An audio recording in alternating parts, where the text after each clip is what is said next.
Can everybody see the flag? Yeah. Yes, sir. All right, we'll call the meeting to order and do the Pledge of Allegiance. I pledge allegiance To the flag of the United States of America, and to the republic which it which stands, stands one nation, under God, indivisible, indivisible, liberty and justice for for all. Whoa, we almost got it. All right, we'll put that away. All right, next item is roll call. Tammy? All right, Mr. Hamill. Mr. Hamill's here in Highland. Clerk Flowers is present in Highland. Mrs. Frederick. Mrs. Frederick is here in Highland. Mrs. Cooper. Cooper's here in Highland. Mr. Howe. Mr. Howe is present in Highland. Mrs. Lewis. Mrs. Lewis is present in Highland. Mr. Salvia, did he make it on? Not yet. Don't see him. He's not here at the moment. All right, he usually has some special meetings he does in that. So, all right. Next item is approval of the agenda. I've got nothing to add. So I would move to approve the agenda as presented. Support Lewis. okay, Sorry, Cooper. supported. Vote, please. Let's see. Let me get my paper. Mr. Howe. Mr. Howe, yes. Mrs. Cooper. Cooper, yes. Mrs. Frederick. Frederick, yes. Clerk Flowers votes yes. Mr. Salvia, I don't think he's on yet. Mrs. Lewis. Lewis, yes. Mr. Hamill. Mr. Hamill, yes. Motion carries. All right. So next item is announcements and information inquiry. Consent agenda. Oh yeah, I like to skip that all the time. I don't know why. Every once in a while. Okay, well, you brought it up, Jennifer. I'll ask you for a motion then. I move to approve the consent agenda as presented. Support Howe. Moved and supported. Vote, please. Mrs. Cooper. Cooper, yes. Mrs. Frederick. Frederick, yes. Clerk Flowers votes yes. Mrs. Lewis. Lewis, yes.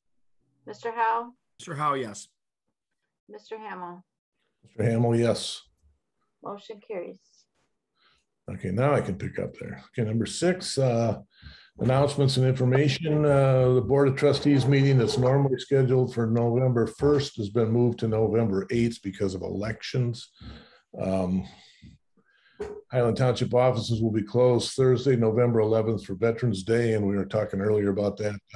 Hopefully it'll be sunny and warm and not 9 inches of snow like a couple years ago. So next item is public comment. Anybody have any public comment?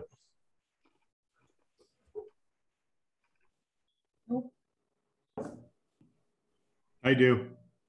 Okay, Ken. I'd like to thank the township for everybody showing up to our pancake breakfast last Sunday. It was a wonderful event. Not sure on the total number of attendees or how much money was raised yet, but it was just a completely wonderful event. We had a great time. Awesome. You guys did a great job. Nice. Thank you. All right, and I have to admit I was unable to make it because I had to attend to some issues with my father right at the 10 o'clock, so I was unable to make that pancake breakfast, and I'm glad it went well. And my dad's okay, so. Okay, Ken, is that going to be 94, he crashed and burned in the house, so you know, he's still pretty tough, but had to bandage up some knees and things like that. So, Ken, is that going to be like a monthly thing, or what's the plan on? Is it just going to be? It's an annual thing. It's Fire Prevention Week, second week of October. Right. So we're just marking the end of Fire Prevention Week for this year. we went out and did, I think, I don't want to misquote Kevin Garrity. He was running the program this year, but I think we did approximately 20 different programs around the school district, daycares, and preschools in the community this year. Okay, so the pancake breakfast will be just an annual thing. Okay, Yes, sir. all right, thank you. Very nice. All right, any more public comment? Zoom. All right, we'll move along. Next item is new business, number 8.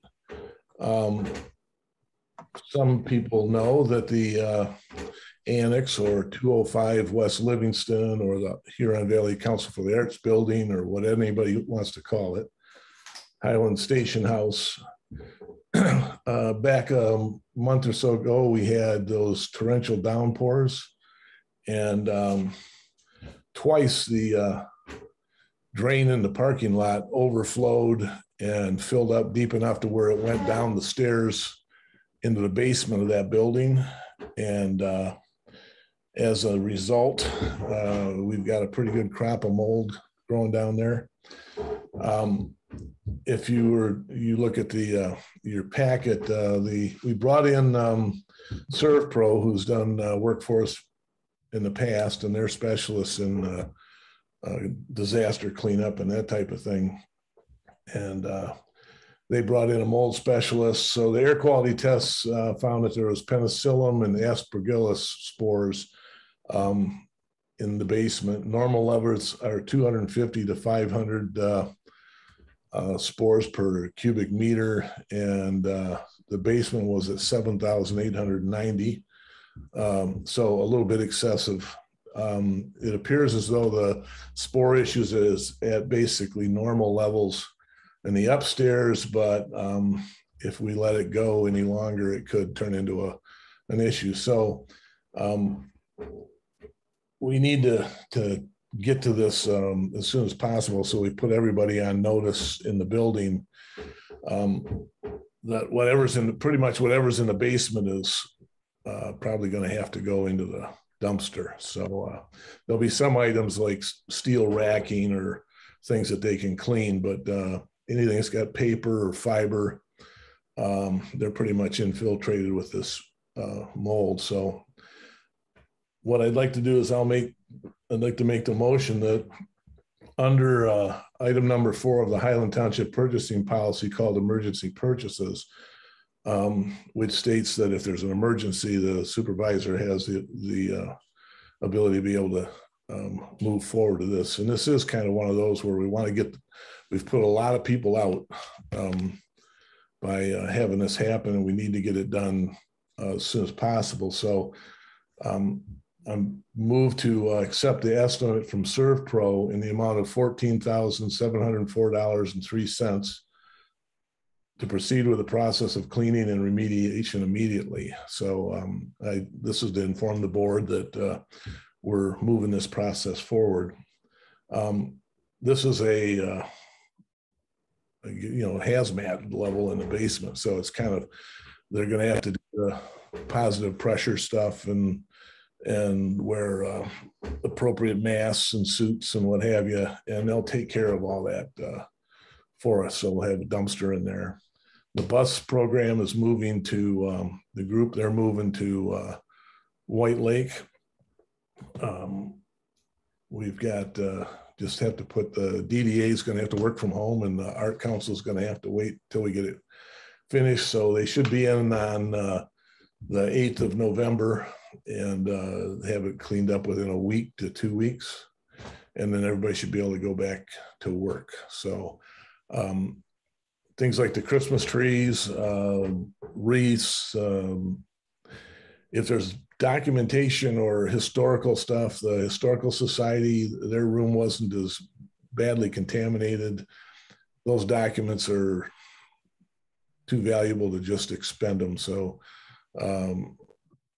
Eugene Beach is taking care of that issue for us. And but if there's any other documents that you can't do without, I guess the way that we really need to look at it is just assume the building burned and there's nothing left. But so it's a learning curve. we're not going to allow any more storage in the basement of that building. You can't have anything against the wall. Join the meeting.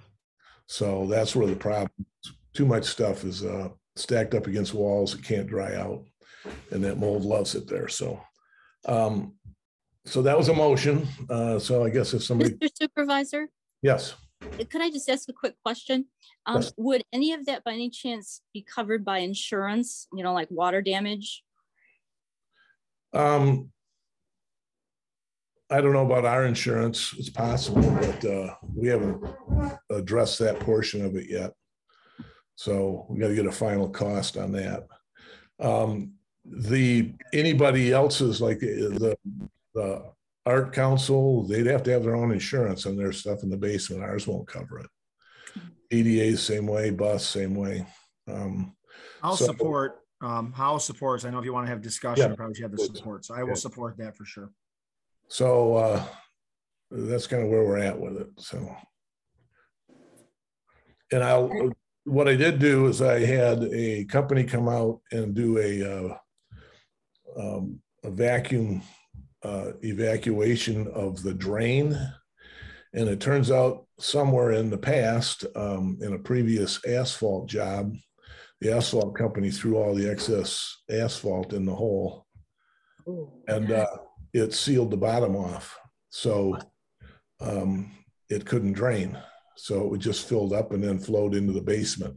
So they used a water jet. They cut the chunks of asphalt out and sucked it down to the gravel where it should have been. And so we shouldn't have a problem like that again.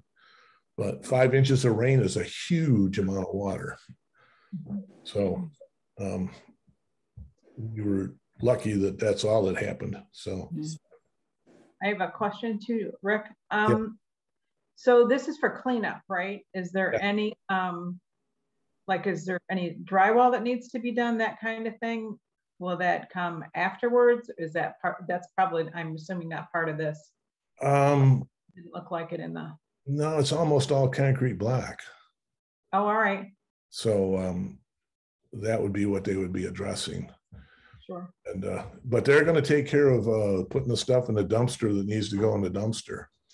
And you know, so the rule is that anybody that would, you shouldn't be going down there. If you go down there, you should wear an appropriate mask, and only if you're the owner of the product. So I would say, like Missy, if she needs to verify that she's got any critical documents, then take them out, but they're going to have to be put in a storage unit someplace else. They can't come back to the building.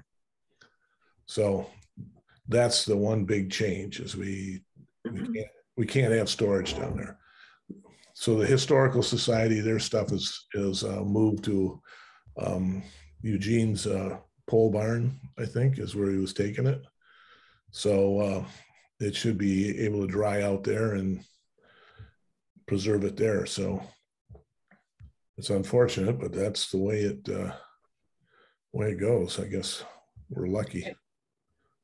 One more question, and I'm probably going down a rabbit hole here, but the concrete block, is it porous? Do they seal it? They actually treat it to kill it. So, you know, it all gets sprayed down with some kind of chemistry. I'm not sure what, but it's been painted enough times that it's probably still porous, but the mold actually grows on the surface. Okay, thank you. Yep. Right. So we had a motion and a support. Any other questions? Can't get anybody out. They won't. They just that booked up. They can't get out sooner. No, that was it. Okay. And that's actually pretty quick. No, I know. Just like anything else, it's like if things are serious, we just can't. You can't ever seem to get anything done. You know, you got a cavity. Well, we can't see it for 3 months. It's like, you know, it's like. But just wondering, it'd be nice. It's nice I want to make sure it's worth filling. That's the. Yeah. Right. So, all right. So on that note, then we'll vote, please. All right, Mrs. Frederick. Frederick, yes. Clerk Flowers votes yes. Mrs. Lewis. Lewis, yes. Mr. Howe. How? Yes. Mrs. Cooper. Cooper, yes. Mr. Hamel. Hamel, yes. Motion carries. All right, thank you. Yeah, that's a building we don't want to have to, geez, I hate to think you'd have to jack it up or tear it down. I mean, that'd be Well, terrible. that'd be awful. So, but just on a note that those particular, so there's people that are highly allergic to penicillin, and this aspergillus is something that, once again, not a lot of people are, totally affected by it, but in high enough concentrations, it can actually get into your system and go into your brain and do all kinds of weird stuff. So it's a good idea to make sure we get it out of there. It's not like black mold that's flat out deadly. There's no traces of that. So in your packet, you'll see the entire can of worms. So we put everything in there so you can sift through it and see it. So we'll get that back. We'll get it back to being clean, and then we're working on cleaning out the window wells to dig them down so that they'll drain. And I got to get the tree guys are all tied up until November, but we're going to have the trees cut back from the roof that are laying on the roof and causing water to flow over the downspouts and so on and so forth. So we're working on all that stuff. All right, the next item is pending business. It's item number, let's see if I can bring this up. Oh, that's not what I wanted. 9A. I think I lost the thing I wanted. Maybe not. All right, so shoot, too much stuff in the way.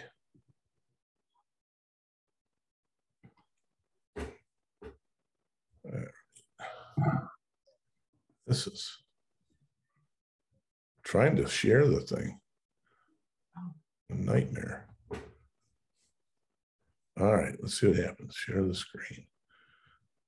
Agenda. Okay, so this is item 9A. This is about, you can see the screen there? Yep. All right, so this is two parcels of property. And the way I'm going to start this off is we introduced this at the last October 4th meeting. This is a request for rezoning from OS Office Services to C1 Local Commercial Zoning District. Properties are owned by Jeffrey Highland. And so this is the Township Board is to make a decision as to whether to approve this. So I'm going to start this off with a motion to approve the change to an ordinance to amend the Charter Township of Highland zoning map of ordinance Z001, that the zoning map of Highland Township, Oakland County, State of Michigan be changed from OS Office Services Zoning District to C1 Local Commercial Zoning District for property described as follows. I think I'm going to not read all the technical stuff and call it parcels 11-34-176-005 and 11-34-34-176. That's wrong. Yeah, I don't know which ones are right. I think it's 126,007. Well, I don't know which one's wrong. Now we got a problem, don't we? I'll look it up on Property Gateway. Okay, so anyways, we'll get that number.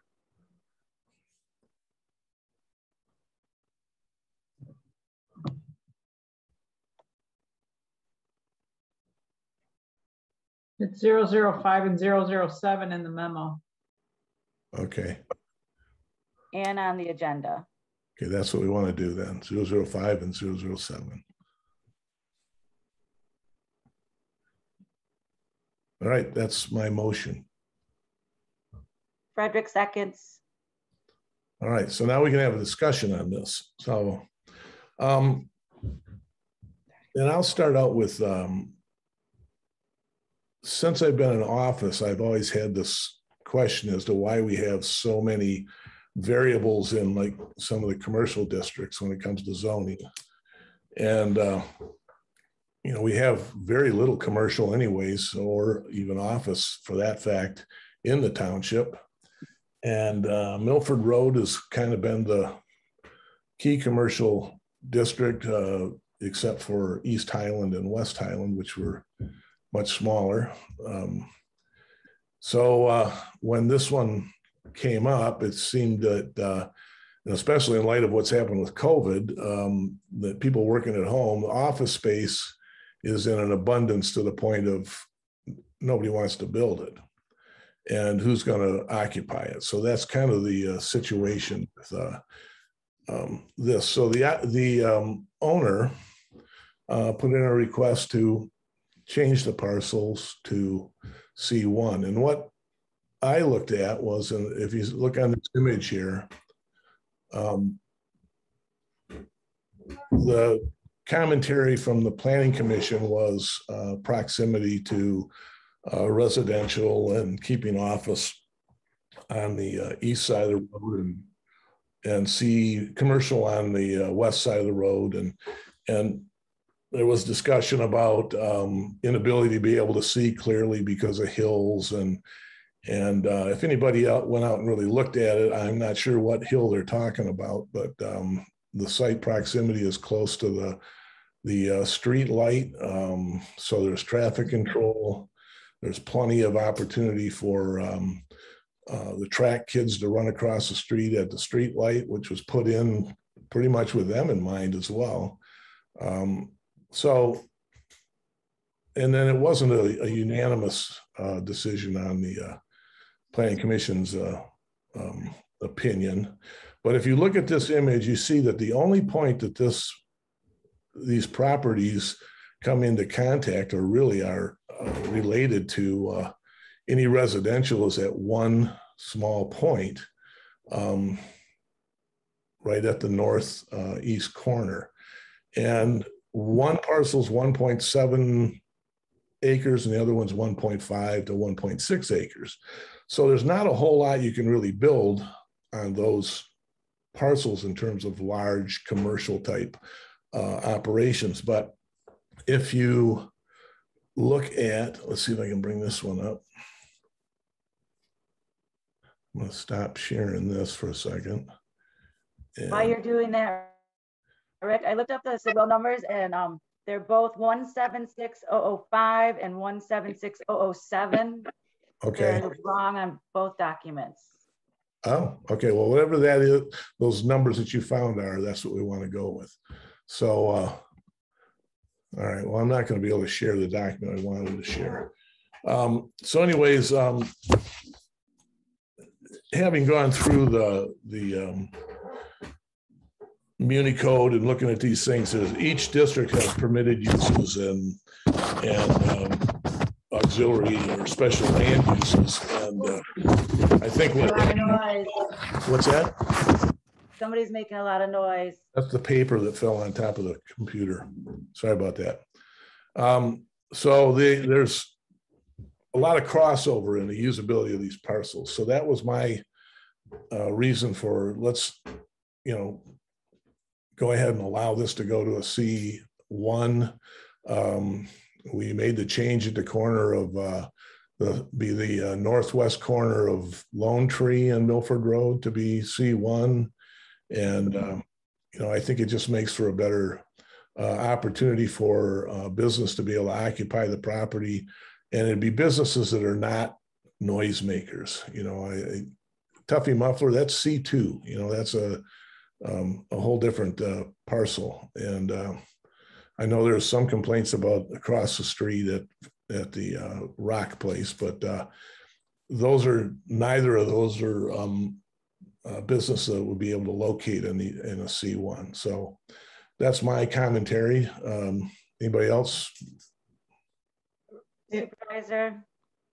Yes. I'd like to say that it's master plan for office service and light commercial or lower intensity commercial, which C1 is. That's it. Yeah, so we're not really, it's not going against any of the master plan or the essence of what the master plan was attempting to do. And the other thing is ironically, if we get these parcels occupied and maintain a good business district, we also eliminate the lots from any future use. So now they're occupied, they're generating revenue for somebody and generating a little more revenue for the township, and they're off the market at that point in terms of what are you going to do with that blank piece of land. So there's only a few more left on Milford Road. So anybody else have any comments? Yes, Go ahead, Beth. Oh, thanks, Judy. Yes, Mr. Supervisor, I was just going to say that I feel more comfortable with it, of course, with some of the comments that were made too, and the fact that, like Mrs. Frederick brought up, that it really does go along with the master plan, which I think is something we have to adhere to. And also, you made some excellent comments about the fact that, we really don't need more office buildings with the vacancy rate as it is now. I think we need something that will bring additional business to our communities. So I think everybody made some good points. And Mr. Supervisor, I have one more question. The property to the east, so like right kind of behind those two parcels, is that green space for the? Yeah, that's a park. Okay, and that kind of addresses the concerns of the homeowners too. So if that's their green space park, then that will be left vacant, right? Right. And Jennifer, what was that setback? The backyard setbacks were 50 feet? 50, 80 in the front, 50 in the rear, or in the side. I think it's I have to look. Well, anyways, I know I 100. remember it being 50, and then what happens is you got a 50-foot total side setback, 20 at the smallest, combined with 30 on the other. So that would be 50. So it sets it to the west. Anything you put in there would have to be set up 50 foot at minimum from the lot line. And I don't know if we have a overhead view in here of it. I don't have one to bring up. There's a tremendous tree line in there. I mean, it's just solid. So it makes a perfect application. And the interesting thing is that the Tuffy Muffler lot, some of these residents have been trespassing and going in and mowing up in there to walk their dogs, but they haven't touched their own park. So it's kind of ironic that they'll walk and use the wooded area that's part of the Tuffy property, but not actually improve or use their own wild area. So I think that and this is nothing against any of the residential. I think that we need to look at land as there are business owners and there are homeowners, and that they both should enjoy the opportunity to be able to coexist in our community.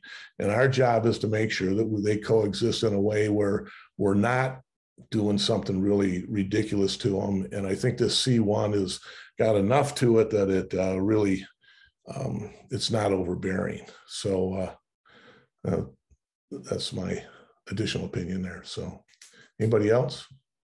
Can I add one more thing? Sure. So if a building were to be built on those, it would come in front of Planning Commission for a site plan review. And I think they would make sure that the residents are screened and that their views wouldn't be interrupted. And another element there is the type of business that would need to go in there would also be affected by septic. And if you've only got 1.5 to 1 3/4 acres, you're still going to have a parking lot. You're going to have water detention. You're going to have septic.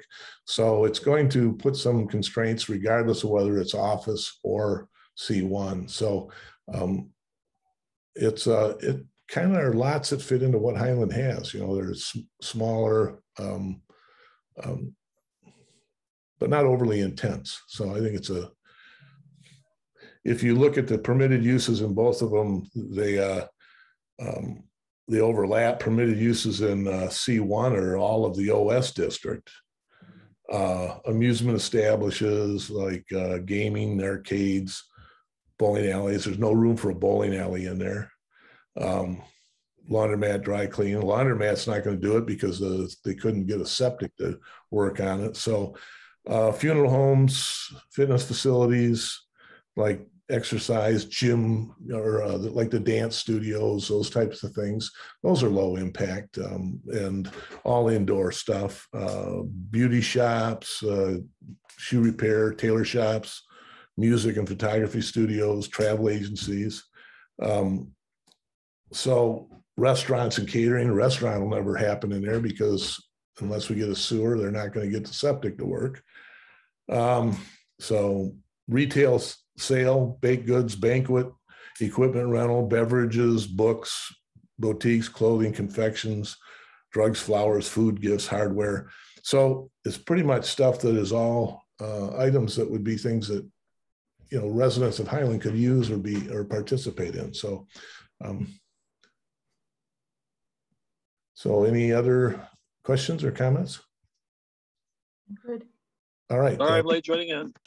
Okay, Joe, welcome to the show. I'm in the car. All right, so Careful. are you in the front seat or the back seat? Front seat. All right. Okay, so I'm going to call for a vote on this. Right. Clerk Flowers votes yes. Mr. Salvia, are you Salvia, yes. okay? Mrs. Lewis, Lewis, yes. Mr. Howe, Mr. Howe votes yes. Mrs. Cooper, Mrs. Cooper, yes. Mrs. Frederick, Frederick, yes. Mr. Hamill, Yes. motion carries. All right. Okay, so thanks for that. The next item is discussion of the 2022 budget.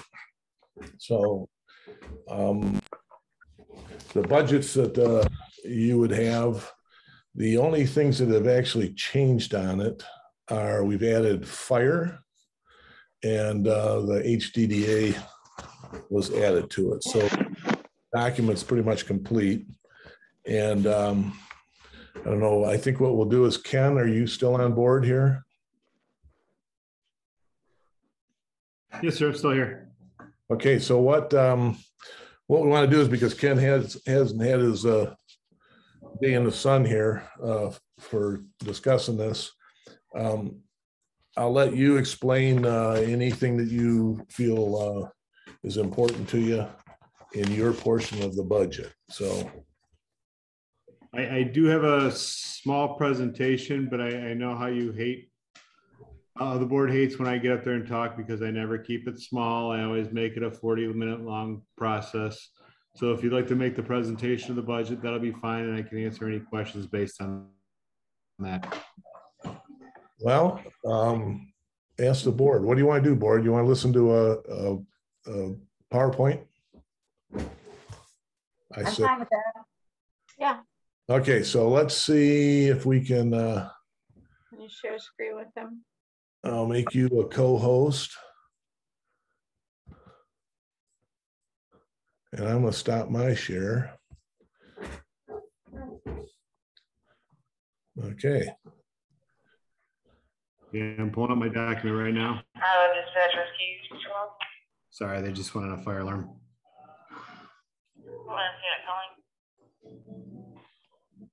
Rescue 212 is around.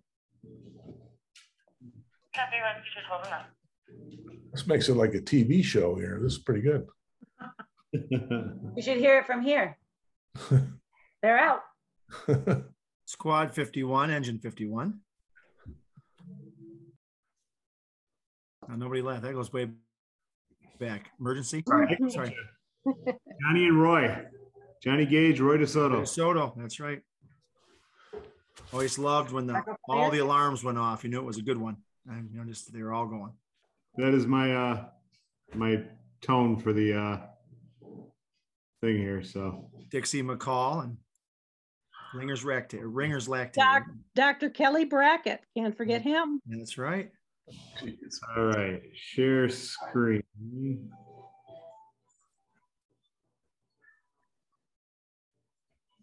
Share. See how this works. All right, what do you see? I see the There you go. Something There you from Milford Township. What's that for? Oh, you just copied Milford's budget. I see how you are. All right. You're I on wish it. it was that simple. All right. Thank you all for giving me this opportunity tonight. This is for the budget presentation for the 2022 fiscal year. We've made a lot of changes over the past couple of years.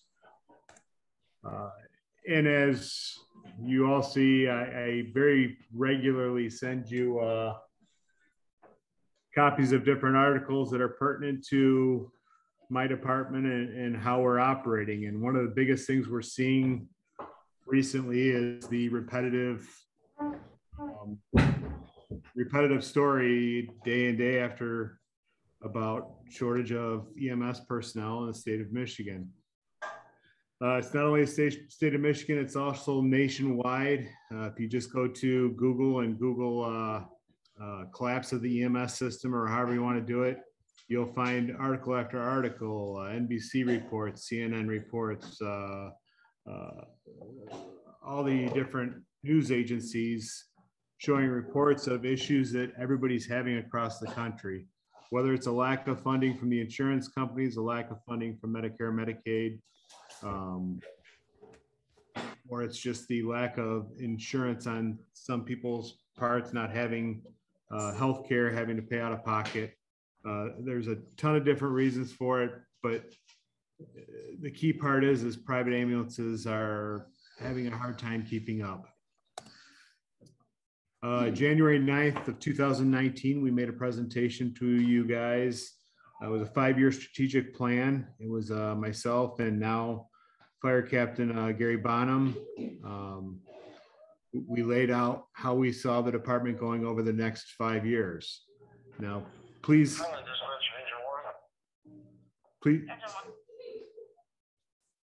take note that that was January 9th of 2019. We had a really nice presentation planned out from 2019 to 2023. We showed how we were going to approach what we saw to be a issue in the very near future, and we were on path to do that. Unfortunately, we all know what happened last year with COVID-19. That just kind of sped up the whole process. August of 2020, we were informed when we received approval from the state of Michigan that we could provide ALS to the community, received word from the private ambulance that was running for us that they could no longer support our community. They were drawing closer into Pontiac and White Lake, and they also took on the responsibility of providing services for Commerce Township, which they're having a hard time keeping up with. So fortunately, we were moving in the right direction. We were already ready and poised to take over if we needed to, and we did need to. As we've made the presentation at that time, we've seen a steady increase going back to 1970s, 200, 300, 400 runs a year. Flash forward to 2010 area, you can see where it's up and down, but it's for the most part going continually going up. We're anticipating hitting 1,700 runs this year. When I started in 2016, we ran right at about 1,300 runs. We're looking at a 400 run spike in just 4 years. Your firefighters are doing a wonderful job, both the full-time and the paid on-call staff. They've done everything they need to do to meet the needs of the community. As a supervisor will tell you, because he has our active 911 app, it's not uncommon for us to drop 2 runs at the same time, 3 runs at the same time, sometimes 4 runs at the same time.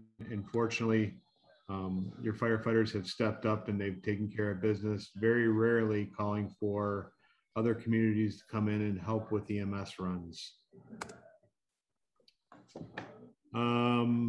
Moving forward to what we're anticipating for revenues this year for the fire department. I can't see from the PowerPoint presentation on this one because it's up there. I can. Sorry.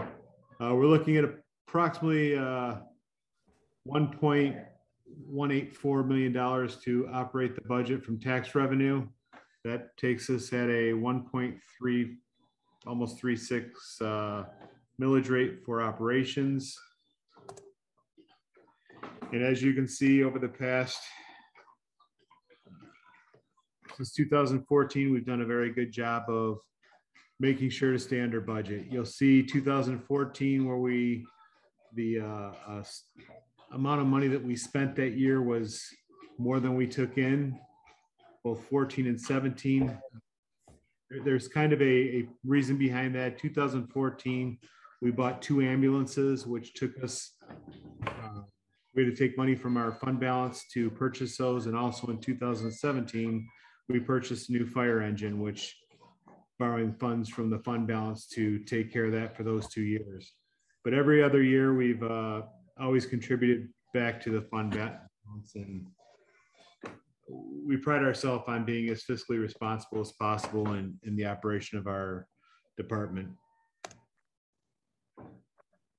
Where we're at now is we have 2 labor groups that we're working with in the township, IFF and MAF. Both labor groups have made a request to, for the fiscal year 2022, of a 5% raise. I understand that that seems excessive considering township employees are getting 2%.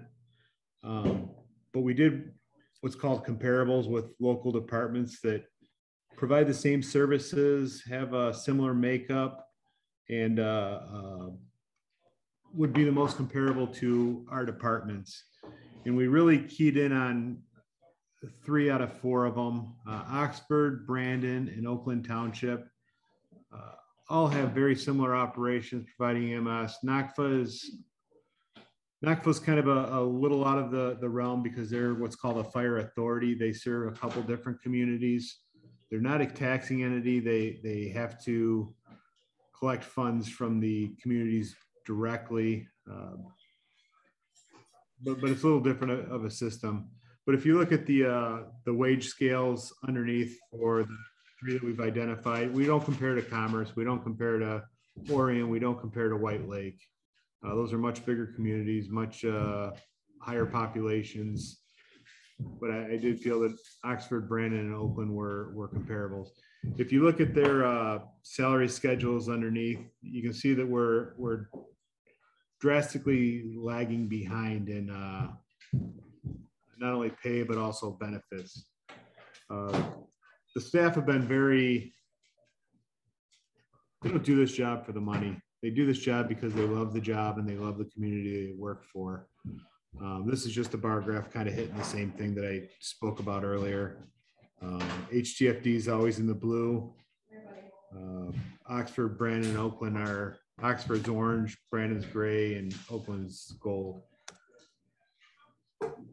My biggest concern is it goes back to the articles that I'm constantly sending you guys. We're competing with the same, we're competing for people in the same job field that other departments are competing for. If you have a chance, go to mpffu.com. It's the State Firefighters Union. Right now, there's approximately 35 different communities that are hiring firefighter medics. Of those 35 communities, 33 of them pay more than we do. I can't tell you the exact number on pensions, but some of these departments have pensions, which we just can't compete with. 401k compared to a defined benefit program. We're competing with all these departments, and when the unions came and requested the their first offer of 5%. As you can see, I did my due diligence to make sure that we were being fair to the employees. I think it's going back to the wage scales and comparables in the area. I think it's only fair to accept the offer of 5% for the fiscal year 2022. So as you'll see here, the income for our budget this year with EMS revenue, interest on investments and taxes, we're looking at approximately $1.5 million we can operate off of. The budget that is in your packet tonight is using these numbers plus an additional $50,000 appropriations from fund balance, just to make everything balanced. I did increase a few things, utilities, just because that's an unknown for right now with the new station. We went from 5,000 to 15,000 square feet. Plus training. Training is so important for our department, as every time we turn around, we have to take on new responsibilities, and we have other challenges we have to face. But with the presented budget that I have, it does have a 5% increase for the IFF group and also the Michigan Association of Firefighters, which is the paid on call group. And we do balance at the end of the year. I think that's all I have for the presentation. All right, good job, Ken. I'd like to comment on that. I think that if people remember my questions a number of years ago was, how do these firefighters work for these wages? And having been an EMT many, many years ago, and is Diane Brookhuizen still on here? I think she was on here. Well, anyways, yes. Diane went through the process of training to be an EMT, and she was working at the library at the time and part-time, and I was working over there, and I just couldn't believe the difference in what she had to learn from what I went through. And the fact that you train at these levels to do this job, and then I hate to say it, it's kind of like librarians, you get a master's degree and then you work in a library and they pay peanuts to a degree. So it's got to be for love of job, but it shouldn't have to be for love of job. Rick, I think when we were talking, after I graduated and all of that with my paramedic, yep. I think I put in probably close to $18,000 in my education. Yep. That's the other thing, is the investment there. Mine was essentially just free. I didn't have to pay for it at that time. So I see what these guys have to do, and I see what they have to put up with, and the fact that and I know Ken knows that I've been actively involved with other supervisors to make that realization. What are we going to do? What are all of the communities going to do? How are you going to deal with this? And when the ambulance, the ambulatory companies that are doing it for profit can't find people. I know, Ken, what's the company up north of us here? What? MedStar. MedStar started their own program where they paid people to take the courses. And, so they were capturing a good chunk, trying to capture a good chunk of the people that were interested in getting into the industry. So that really took it away from a lot of other communities. And so I agree that it's hard, for, I won't say hard, but it's one of those things where I look at, we're doing 2%. But I think in this case, that 5% doesn't really, it still doesn't come close to putting the impetus of and the value that should be there for those that are doing this service for us. So I agree wholeheartedly that the 5% is fair. And I think that it's something we have to look at now. If it's 5% every year for the, I don't know what we're going to do then, but we just have to deal with it. And I think we have to look at you just can't reward somebody with a pat on the back. There has to be others too. So yes. Another thing, Rick, one of the things you have to take into account too is all of the refresher training that you have to take. Yeah. I mean, anywhere from 2 to 3 years, you have to take at least 2 courses to maintain your paramedic stature, which you have to pay out of pocket to go and do these. Yep. You know, so it's an ongoing process to keep learning new things. And I agree, 5%, you know, that should be like a bare minimum. So I would like to add 2 more things into the conversation. Several months ago, you made a comment at a board meeting about meeting with the Addison Township supervisor, I believe, and their chief was in a very bad spot. The private company that they were using did the same thing to them, but they were nowhere where we were at as far as being prepared for taking over U.S. transport. To the point that, in addition that, I don't know if you saw in your active alerts earlier that we went to Livingston County because Livingston County EMS didn't even have anybody available for a run in Heartland. So they called us for mutual aid because their rigs were coming from Brighton or farther. Right. It's getting very scary out there, and I'm very proud of my guys and how much effort, time, and work they've put in to make sure that nobody goes without in this township if they have an emergency. I'm kudos. I mean, the guys have done a phenomenal job. So, Rick, can I say something? Yes, you may. Supervisor, sorry, and also Chief Chapman. You know, a pat on the back and love of your township and your community is great, but when it comes time to these guys to start having to worry about putting food on the table for their families and for, you know, doing all the stuff they do, you know, when the other community comes calling and they're going to pay you a lot more and for the same type of job, you're going to lose those people. We see that in the schools all the time. We're bringing these teachers in and they're training here and off they go. And I see it firsthand here in Valley Schools. And you know, I think we've got to do whatever we can do. If it's a few years of raises or whatever, I mean, I don't know what's all available. And Chief, you know better than I do with your budget. That's something I think, you know, we need to be, I think, working together and in the loop with each other so we can, you know, I'm very proud of our fire department. I think they do a great job. Like I said, love of community is great, but somebody's going to give you a big raise. We've seen with the bus. I'm going to go back to what I know of the school, the bus drivers, and, you know, they're taking our people away because they're just paying better. And it's not a knock against our school district per se, just the part of sometimes just economics. But, you know, I said, pat on the back and love for community only goes so far. And you don't blame somebody. You know, I hate to lose good people, but you don't blame them if somebody comes calling and they're going to give them a big raise because you're talking longevity over a career. And so we've got to do what we can do to keep these guys here and, you know, or people, not just guys, people, men and women in our fire department. Sorry about that.